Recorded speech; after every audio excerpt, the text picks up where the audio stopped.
बच्चों जो rank of matrix वाला चैप्टर है उसके आर्टिकल्स हैं 2-3, वो मैं भेज रही हूँ तुम्हें, एक बार देख लेना। आर्टिकल सेकंड है, that is prove that rank of the transpose of a matrix A is same as that of the original matrix A, that is A transpose की और ए की जो रैंक है वो सेम होती है। तो इसके लिए हम कैसे इसको प्रूव करेंगे, हम दो केसेस लेंगे इसमें। फर्स्ट केस लेते हो कि if A is a zero matrix, तो अगर ए जीरो मैट्रिक्स है ए डैश बी जीरो मैट्रिक्स होगा, बिकॉज अगर जीरो मैट्रिक्स का हम ट्रांसपोज लेते हैं तो वो भी जीरो मैट्रिक्स आता है।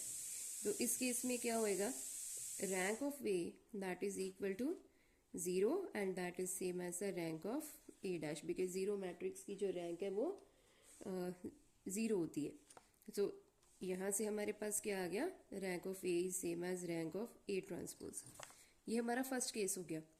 अब सेकंड केस में हमने क्या करना था कि रैंक, अगर हम ए जो है वो नॉन ज़ीरो मैट्रिक्स लेते हैं, if A is a non zero matrix, तो इसका क्या मतलब होगा कि जो हमारे पास दैट इम्प्लाइज कि there exist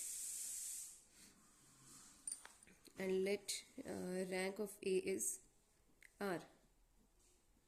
That implies there exists a non-zero minor of order R of A. ठीक है, तो अगर A का एक नॉन ज़ीरो माइनर एग्जिस्ट कर रहा है तो that implies there exist a non zero minor of order R of A dash also। तो इसका क्या मतलब हो गया, रैंक ऑफ A dash जो है वो क्या हो जाएगी, that will be greater than और इक्वल टू R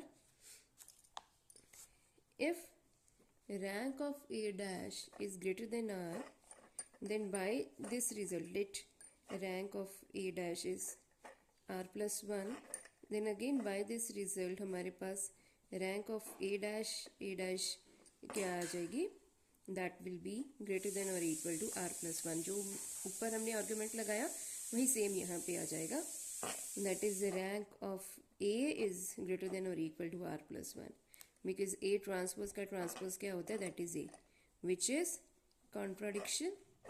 क्यों कॉन्ट्राडिक्शन होगी, बिकॉज ऊपर हम ले रहे हैं कि ए की जो रैंक है वो आर है।